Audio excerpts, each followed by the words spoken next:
মহান আল্লাহ রাব্বুল আলামিন কুরআনুল কারীম বলেছেন, কুল্লু নাফসিন যায়িকাতুল মাউত, প্রত্যেকই মৃত্যুর স্বাদ গ্রহণ করবে। তবে আমরা কখন, কোন দিন, কোন মুহূর্তে, কোন অবস্থায় মৃত্যুবরণ করব এটা আমাদের কারো জানা নাই। যেমন বাংলাদেশের ক্রান্তি লগ্নে গণতন্ত্রের মা এই বাংলাদেশের আপসহীন নেত্রী, আমাদের প্রাণপ্রিয় নেত্রী বেগম খালেদা জিয়া দুনিয়া থেকে বিদায় নিয়েছেন। আমরা সকলে বলি ইন্না লিল্লাহি ওয়া ইন্না ইলাইহি রাজিউন। আমরা আজকে মরহুম জিয়া রহমান যে সমাধিতে আছেন এবং যেখানে বেগম খালেদা জিয়াকে কবরস্থ করা হয়েছে, আমরা তার জিয়ারতের উদ্দেশ্যে বাংলাদেশ জাতীয় ইমাম সমিতি, আমাদের মাননীয় সভাপতি কাজী আবু হুরায়রা সাহেবের নেতৃত্বে উলামায়ে কেরাম, আইম্মায়ে কেরাম এখানে উপস্থিত হয়েছে। আমরা এখানে কুরআনুল কারীম পাঠ করেছি, আমরা দুরূদ শরীফ পড়েছি, আমরা মহান রব্বুল আলামিনের দরবারে মুনাজাত করেছি। আল্লাহ রাব্বুল আলামিন যাতে তার গোটা পৃথিবীর মাঝে যতদিন বেঁচে ছিলেন যে দেশ প্রেম নিয়ে দেশের উন্নয়ন অগ্রগতিতে কাজ করেছেন, আল্লাহ তাআলা যাতে এগুলি তার আমল হিসাবে কবুল করেন, নাজাতের উসিলা হিসেবে কবুল করেন। আমরা আজকে প্রাণ খুলে দোয়া করছি দেশ নেত্রীর জন্য, আল্লাহ তাআলা যাতে তাকে জান্নাতুল ফিরদাউস দান করে দেন। আমরা এই দেশের জন্য, এই দেশের স্বাধীনতার জন্য যারা এই দেশে জীবন দিয়েছেন, শাহাদাতের মর্যাদা লাভ করেছেন, আল্লাহ তাআলা তাদেরকে যাতে যাজা প্রতিদান দান করেন। এবং বর্তমানে দেশকে যারা ভালোবেসে ষড়যন্ত্রের ঊর্ধ্বে উঠে দেশপ্রেমিক হয়ে মানবতার কল্যাণে, দেশের কল্যাণে কাজ করছেন, আল্লাহ তাআলা সবাইকে সুস্থ সুন্দর হায়াত দান করেন। সেজন্য আমরা প্রাণ খুলে দোয়া করছি।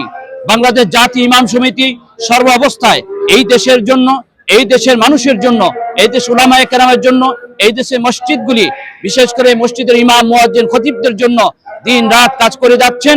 তার ধারাবাহিকতাই আজকে আমাদের দেশ নেত্রীর জন্য আজকের এই দোয়ার আয়োজন করেছেন। আজকে জিয়া উদ্যানে এখানে এসে কোরআনুল কারীম তেলাওয়াত করেছেন।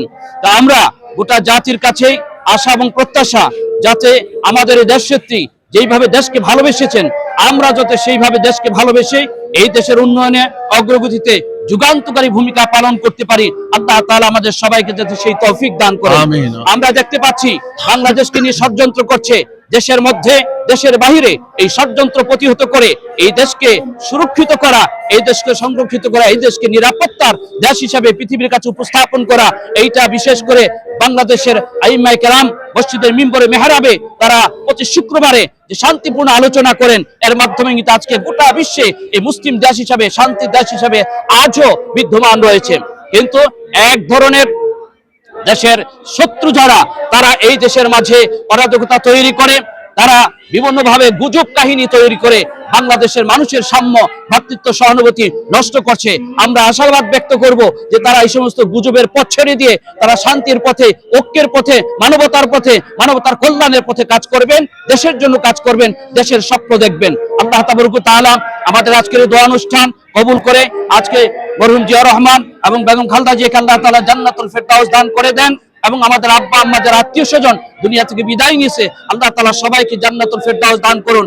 খাস করে দেশের স্বাধীনতার জন্য যারা জীবন দিয়েছেন, আজও দেশের জন্য যারা জীবন দিচ্ছেন, আল্লাহ তাআলা সবাইকে কবুল করুন।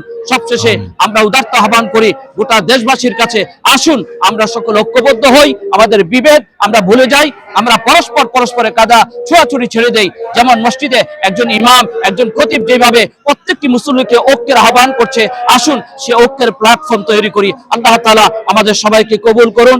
আমিন। আসসালামু আলাইকুম ওয়া রাহমাতুল্লাহি ওয়া বারাকাতুহু।